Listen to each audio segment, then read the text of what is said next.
வணக்கம் மக்களே, சின்ன லட்டு பெரிய லட்டு சேனலுக்கு உங்களை அன்போடு வரவேற்கிறோம். இன்றைக்கி நம்ம பார்க்க போகிறது எண்ணெய் கத்திரிக்காய் புளிக்குழம்பு. அதுக்கு தேவையானது கத்திரிக்காய், 1/2 கிலோ கத்திரிக்காய், 2 கைப்பிடி சின்ன வெங்காயம், 1 கைப்பிடி பூண்டு, 1/2 தக்காளி, 1 இனுக்கு கருவேப்பிலை, 1 கொத்து கொத்தமல்லி தழை, தேங்காய் திருவுனது, 3 கரண்டி மசால் பொடி, 1 ஸ்பூன் பொட்டுக்கடலை.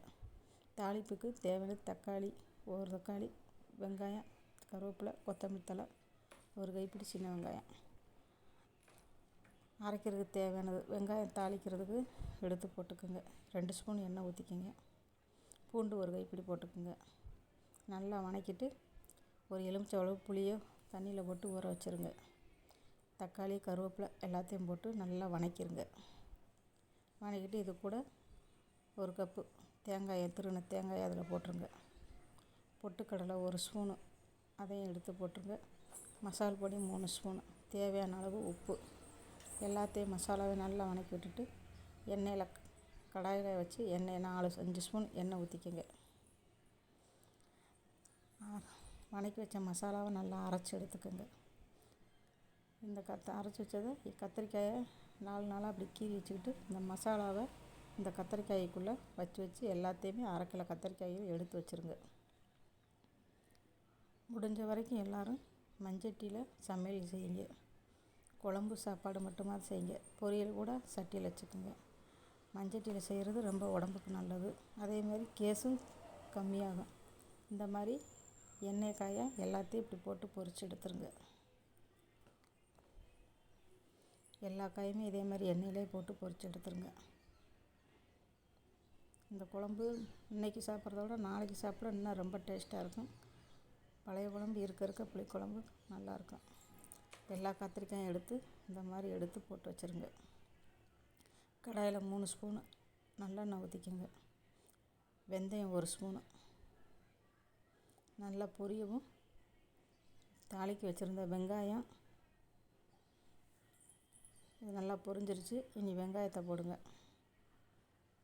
நறுக்கி வச்சுருந்த வெங்காயத்தை போட்டு நல்லா வணக்கிட்டு தக்காளி இதையும் நல்லா போட்டு வணக்கிடுங்க.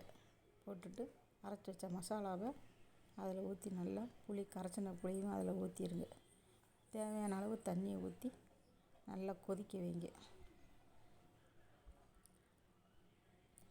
நல்லா கொதிக்கவும் இந்த எல்லா கத்திரிக்காயும் எடுத்து இதில் உள்ளே போட்டுருங்க. போட்டு நல்லா கொதித்து மூடி வச்சுருங்க. இப்போ தேவையானதை தாளிப்பு வைக்கிறதுக்கு கடாயில் 1 ஸ்பூன் எண்ணெய் ஊற்றி கடுகு போடுங்க. கடுகு நல்லா பொரியவும் அதுக்கப்புறமா சின்ன வெங்காயம் தாளிக்க நறுக்கி வச்சுருந்தது அதையும் எடுத்து போட்டுருங்க. வெங்காயம் நல்லா பொன்னிறமாக வந்ததுக்கப்புறமா 1/4 ஸ்பூனு பெருங்காயத்தூள் எடுத்து இதில் நல்லா போட்டுருங்க. போட்டு நல்லா இது பண்ணிவிட்டு அதுக்கப்புறமா கருவேப்பிலை தாளிக்கிறதுக்கு தேவையான கருவேப்பிலை எடுத்து அதில் போட்டுருங்க.